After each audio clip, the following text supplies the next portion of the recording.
아멘. 오늘 말씀의 제목은 아버지께서 들으시는 기도입니다.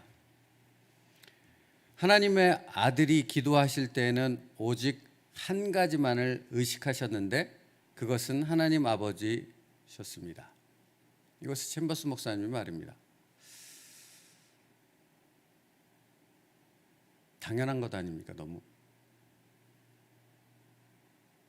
하나님의 아들이 기도하실 때는 오직 한 가지만 의식하셨는데 그것은 하나님 아버지셨습니다. 여러분, 그러나 이 당연한 것 안에는 되게 많은 의미를 담고 있습니다. 예수님께서 매 순간 하나님 아버지께서 자신을 통해 드러나실 수 있도록 사셨다는 의미입니다. 기도만 그렇게 했다라는 의미가 아니라 기도를 그렇게 할 수 있었다라는 것은 그분이 그의 전 삶을 하나님 아버지를 드러내는 삶, 오직 그 목적으로 사셨다라는 사실을 증거해 주고 있는 것입니다. 그렇게 사신 믿음의 사람, 그렇게 산 예수 그리스도를 닮아 따라가는 그 사람들의 삶은 어떤 삶을 통해서든지 하나님 아버지가 드러나신다는 것입니다. 여러분, 그러므로 주님께서 기도하실 때 오직 아버지만을 생각하고 아버지를 드러내는 삶을 살았다는 것은 그러한 당신의 삶을 통해 하나님의 백성인 우리에게 보여주고 싶은 것, 가르쳐주고 싶은 것이 있었다라는 것입니다. 너희도 그런 삶을 반드시 살아야 한다는 것입니다. 그래서 그런 사건들이 사실은 성경에 많이 기록되고 있는데 그 중에 하나를 소개해서 말씀드릴게요. 마태복음 3장 16절 17절 말씀인데요. 예수께서 세례를 받으시고 곧 물에서 올라오실새 하늘이 열리고 하나님의 성령이 비둘기같이 내려 자기 위에 임하심을 보시더니 하늘로서 소리가 있어 말씀하시되 이는 내 사랑하는 아들이요 내 기뻐하는 자라 하시니라 말씀합니다. 여러분, 주님께서 인간인 세례 요한에게 세례를 받으셨습니다. 주님은 세례를 받으실 이유가 있습니까? 필요가 있냐고요. 우리는 받을 필요가 있죠. 주님은 받을 필요가 있습니까? 없습니다. 그래서 세례 요한이 세례 받으시러 나오시는 요단강으로 세례를 받기 위해 나오시는 주님을 향해 뭐라고 말씀하셨습니까? 내가 당신에게 세례를 받아야지 어찌 당신에게 내가 세례를 드릴 수 있겠습니까? 그럼에도 불구하고 주님이 뭐라고 말씀하셨습니까? 이건 하나님의 뜻을 이루는 것이니 내게 행하라 라고 말씀하셨다는 겁니다. 그러니까 주님은 목적이 있어서 일부러 세례 요한에게 가서 세례를 받으셨다는 것입니다. 왜요? 나의 삶을 통해 하나님 아버지를 드러내는 것, 그리고 그렇게 그 삶을 드러내는 나의 삶이 곧 나를 믿는 모든 자들의 그리스도인의 삶이 되어져야 한다는 것을 주님은 그 삶을 통해 우리에게 보여주신 것입니다. 그러므로 사랑하는 성도 여러분, 주님이 늘 그러셨듯이 자신의 삶을 통해 하나님 아버지를 드러내셨듯이 우리도 우리의 삶을 통해 하나님 아버지가 드러날 수 있도록 하는 삶이 되어야 한다는 것입니다. 그러면 오늘 이 시간 우리는 말씀을 들으며 생각해 봐야 하지 않겠습니까? 나를 통해 하나님 아버지가 드러낸다는 것은 무엇이냐는 겁니다. 여러분, 제가 길거리에 다니면서 제가 목사이니까, 새움누리교회 목사이니까 갑자기 띠를 메고, 다 그런 분들이 다 그렇다는 말은 아니에요. 띠를 메고 뭔가 팻말을 하나 들고 예수천당 불신지옥을 외쳐야지만 하나님 아버지를 드러내는 삶입니까? 그렇지 않지 않습니까? 사실은 그것보다도 더 중요한 것은 주님처럼 일상의 삶을 살아가는 모든 삶 속에서 하나님 아버지를 잔잔히 드러내는 그런 삶을 사는 것이 주님이 우리에게 원하시는 삶, 하나님 아버지를 드러내는 삶이라 하는 것입니다. 그렇다면 우리는 더 깊이 생각해 봐야 됩니다. 어떻게 하면 우리의 삶을 통해 주님처럼 하나님 아버지를 드러낼 수 있느냐라는 것입니다. 여러분, 성부 하나님께서 그런 예수님을 기뻐하셨지요. 그러니까 아까 마태복음 3장 말씀 읽어드렸던 것처럼 세례를 받으시고 나올 때 하늘로서 소리가 있어 가로되 이는 내 사랑하는 아들이요 내 기뻐하는 자라 라는 소리가 들렸다라는 것입니다. 오늘은 당연하다는 말을 자주 하게 되는데, 아니 이것처럼 당연한 것이 어디 있습니까? 하나님이 가장 기뻐하시고 하나님이 가장 사랑하시는 자, 그분이 예수 그리스도 아니겠습니까? 근데 이 당연한 말씀이 성경에 기록되어 있고 이 선포되어짐을 우리에게 굳이 말씀하시는 것은 우리의 일상의 모든 삶을 통해 하나님 아버지를 드러내실 때 하나님 아버지께서 주님을 향한 그 기쁨과 그 행복한 마음을 느끼셨던 것처럼 우리를 통해 하나님 아버지가 그런 마음, 그 기쁨을 누리신다는 것을 우리에게 꼭 가르쳐주고 싶어서 이 말씀이 기록된 것 아니겠습니까? 여러분, 하나만 더 말씀드릴게요. 누가복음 13장 46절 말씀에요, 예수께서 큰 소리로 불러 이르시되 아버지, 내 영혼을 아버지 손에 부탁하나이다 하고 이 말씀을 하신 후 숨지시니라 라고 기록되어 있습니다. 이 말씀은 십자가에서 달려 모든 물과 피를 흘리시고 숨을 거두실 때 주님께서 하신 말씀 아닙니까? 그때 뭐라고 하셨다고 지금 성경이 기록하고 있습니까? 아버지요, 내 영혼을 맡깁니다. 사랑하는 성도 여러분, 주님께서 십자가에서 죽으실 때 역시 변함없이 자신을 하나님 앞에 의탁할 수 있었다는 것은 그분의 처음부터 끝까지 그 모든 삶이 하나님을 의지하는 삶을 살았다는 것을 반증해서 보여주는 증거라는 것입니다. 그리고 우리를 향해 동일하게 말씀하는 것 아니겠습니까? 사랑하는 자녀들아, 사랑하는 나의 아들아, 사랑하는 내 딸아, 나는 너희가 이러한 삶을 살아가기를 원한다. 여러분, 제 기도 제목이 정말 그렇다니까요. 제가 죽을 때, 제가 천국 가는 그때가 되어졌을 때 하나님을 찬송하는 그 고백을 하나님 앞에 드리며 천국 가고 싶다라는 거예요. 죽음에 대한 두려움. 그러니까 지난번에도 말씀드렸지만 여기 누구도 죽음에 대해서 알고 있지 않지 않습니까? 경험해 본 적이 없지 않습니까? 우리는 그것을 알지 못합니다. 모르는 세계로 가는 겁니다. 이 다음 세계가 있다라고 성경이 말씀하지만 우리는 그 세계를 알지 못합니다. 그걸 믿음으로 가는 거지 않습니까? 그런데 그 믿음으로 가는 삶이 그냥 되는 것이 아니라 우리가 하루하루 살아가는 매 순간의 삶이 주님처럼 하나님 아버지를 드러내는 삶을 살 때 우리가 죽는 그 순간에 주님처럼 내 영혼을 하나님 앞에 맡깁니다는 그 진정한 믿음의 고백으로 나아갈 수 있다라는 것입니다. 그냥 되는 것이 아니고요. 그러니까 이 말은 틀린 겁니다. 하나님, 내가 조금 더 세상에서 놀고 세상에서 즐기고 내가 하고 싶은 일을 한 다음에 주님을 믿으러 나올게요, 주님의 일을 하러 나올게요, 이 말은 틀렸다라는 거라고요. 주님은 그런 신앙은 있다고 말하지 않습니다. 그렇다면 그런 삶을 보여주셨겠죠. 그런데 그런 삶을 주님이 보여주시지 않으셨지 않습니까? 매 순간을 하나님을 드러내는 삶, 그런 모든 삶을 살기 위해 주님은 낮아지셨고 겸손하셨고 인내하셨고 모든 것을 견디시지 않으셨습니까? 그러면 여러분, 우리가 불평하며 왜 이렇게 고통스럽게, 왜 이렇게 힘들게, 왜 이렇게 짜증나는 삶을 살아야 됩니까? 라는 말은 틀리지 않았습니까? 우리가 주님의 삶을 묵상한다면, 주님처럼 살겠다고, 사도 바울처럼 살겠다고 고백한다면 우리의 기도 자체, 우리의 삶의 고백 자체도 얼마나 많이 바뀌어야 되는가를 이 시간 살펴볼 수 있다라는 것입니다. 사랑하는 성도 여러분, 하나님께서는 그런 주님을 통해 역사하셨고 그런 주님의 삶을 통해 자신을 나타내셨다라는 사실입니다. 그리고 오늘 우리에게 말씀하는 겁니다. 이제는 저와 여러분을 통해 그런 하나님의 일의 역사가 일어나길 원한다 말씀하는 겁니다.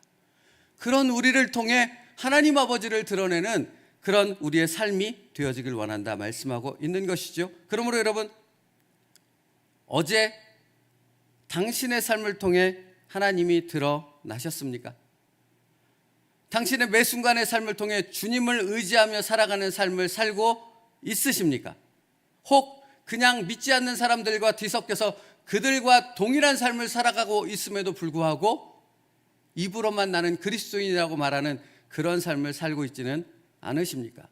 사랑하는 성도 여러분, 그러므로 오늘 주님처럼 우리의 삶의 순종을 통해 하나님 아버지를 드러낼 수 있는 결단과 하나님 앞에 나를 내어드릴 수 있는 순종이 있는 저와 여러분 될 수 있기를 축복합니다. 교회 나오라는 말씀을 드리는 것 아니잖아요.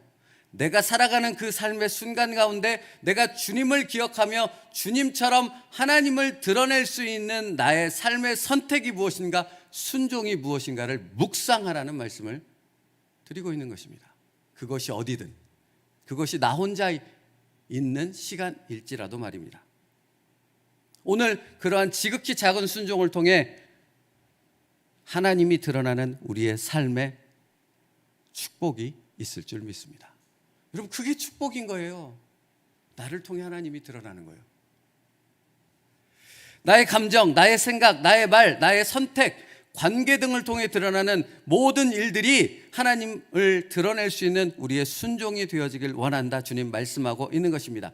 또한 주님께서는 뭐라고 말씀하시는 것입니까? 그런 삶을 통해 우리는 하나님과 하나 된다라고 말하고 있는 겁니다. 늘 말씀드리지만 이건 신비라고요, 여러분. 어찌 창조주 하나님, 전능하신 하나님과 우리가 하나 될 수 있겠습니까? 이것이 어찌 논리적으로, 이론적으로, 상식적으로 설명이 될 수 있겠습니까? 불가능합니다. 이건 신비라고요. 이건 우리가 우리의 삶 속에서 경험하며 느끼는 것뿐이라고요. 그렇다면 이것은 주님의 말씀을 따라 우리가 살아갈 때 주님이 그러셨던 것처럼 하나님과 하나됨의 놀라운 신비를 우리의 삶 속에서 경험하게 되어진다는 것입니다. 그런 오늘이 되어지길 축복합니다. 우리의 지극히 작은 순종을 통해 그런 놀라운 신비 안으로 들어갈 수 있다는 것입니다. 그래서 챔버스 목사님은 우리에게 이렇게 질문합니다. 하나님의 아들이 내 안에서 자신을 드러내실 기회를 얻고 있습니까? 여러분에게, 저에게 묻고 있는 건 아닙니까? 하나님의 아들이 내 안에서 자신을 드러낼 수 있는 기회를 얻을 수 있도록 우리를 오늘 내어드릴 수 있는, 매 순간이 그렇게 주님께 내어드릴 수 있는 우리의 순종의 삶이 되어져야 한다라는 것입니다. 그러므로 여러분, 오늘 우리가 해야 될 일이 무엇입니까? 우리가 이 유한한 몸을 주님께 완전히 굴복시켰을 때 주님은 우리를 통해 드러나시는 그 놀라운 역사를 행하신다라는 것입니다. 그리고 그것을 통해 우리는 무엇을 경험한다고요? 주님과 하나됨을 경험하게 되어진다고요. 나를 사용하시는 주님을 보게 되어지니까 당연히 주님과 하나 될 수밖에 없는 것 아니겠습니까? 그래서 고린도전서 6장 19절 말씀을 인용하여 이렇게 기록하지 않습니까? 너희 몸은 성령의 전인 줄을 알지 못하느냐. 여러분, 우리의 몸은 성령 하나님의 전인 줄 믿습니다. 그게 의미하는 바가 뭔지를 묵상하시라고요. 그걸 달달달 외운다고 끝나는 것이 아니라 내 몸을 왜 성령의 전으로 만드셨냐는 것입니다. 왜 오순절 성령의 역사가 일어났고 그것이 나에게 적용되어져서 내 몸이 성령의 전이 되어졌고, 그렇다면 내 삶은 어떤 삶을 살아가야 되는가, 이것이 우리의 묵상이 되어졌을 때 나를 통해 하나님이 드러나고 나의 삶 가운데서 하나님과 연합되어지는 놀라운 은혜를, 신비로운 경험을 하게 되지는 우리의 삶이 되어진다 하는 것이죠. 그래서 챔버스 목사님이 이렇게 말하십니다. 하나님께서는 언제나 아들의 기도를 들으십니다. 따라서 하나님의 아들이 내 속에 계시다면 아버지는 언제나 나의 기도를 들으실 것입니다. 주님이 내게 계시다면, 주님이 내 안에 계시고 주님이 나의 삶을 통해 역사하시고 주님이 나의 삶을 통해 드러남을 내가 경험한다면 나의 기도는 누가 반드시 들은다는 것입니까? 하나님이 들으신다고요. 항상 하늘 보좌 위에 드려지는 기도가 된다고요. 이 놀라운 은혜와 이 놀라운 신비를 경험하고 있느냐라고 묻고 계신 것입니다. 로마서 8장 28절 말씀이요.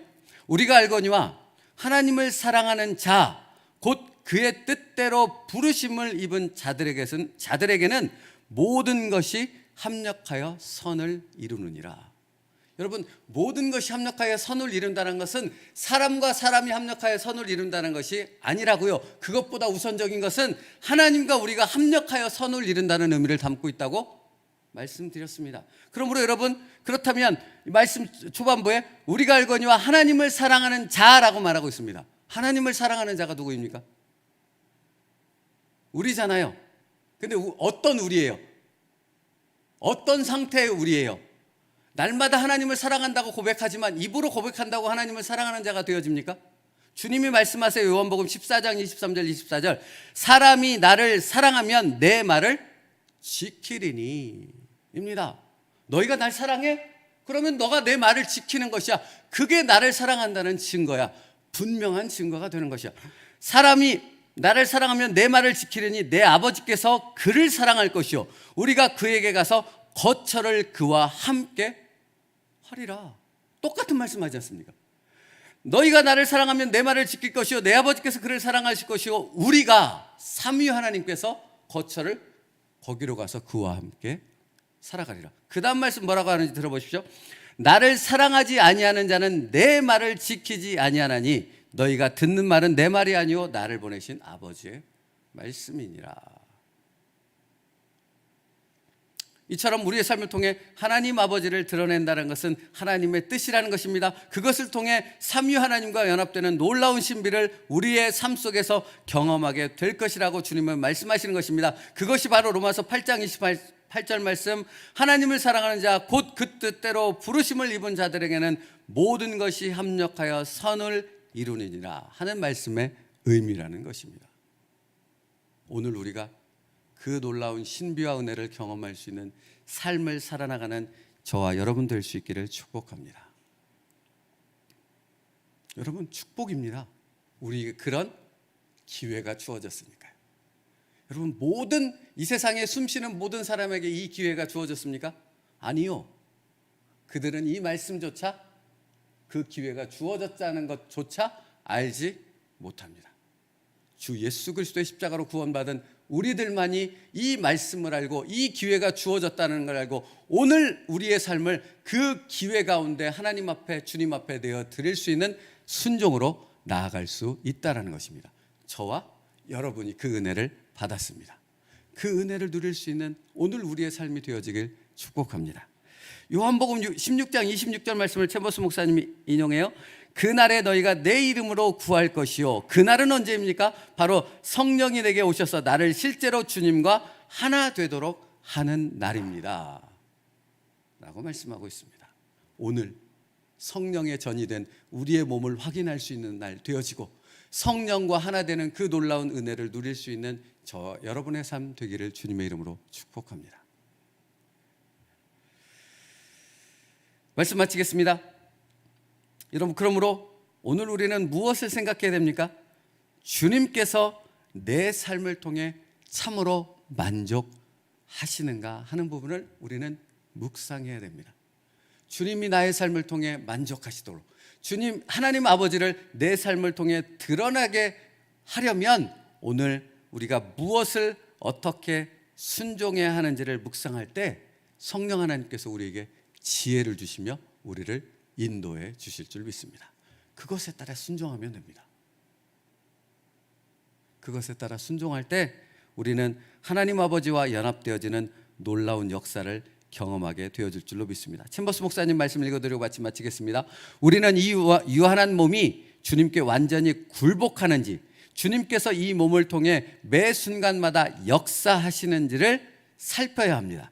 주님의 생명이 매 순간마다 드러낼 수 있도록 예수 그리스도께 의존하는 삶을 살고 있습니까? 그런 삶을 사는 우리들 될 수 있기를 간절히 기도합니다. 기도하겠습니다. 살아계신 하나님 감사합니다. 오늘도 축복의 하루를 우리에게 허락해 주신 줄 믿습니다. 그러므로 아버지 하나님, 오늘 우리의 삶의 모든 선택을 주님께 내어드리게 하여 주심으로, 내어드리게 함으로 우리의 삶을 통해 하나님 아버지가 드러내게 하여 주옵소서. 하나님이 기뻐하시는, 하나님과 연합하는 놀라운 신비를 경험하는 우리의 하루의 삶이 될 수 있도록 축복하여 주시옵소서. 겸손히 주님 앞에 순종하기를 결단하며 기도하는 여기 모인 모든 이들을 그렇게 인도하여 주시옵소서. 예수님의 이름으로 기도 올리옵나이다. 아멘.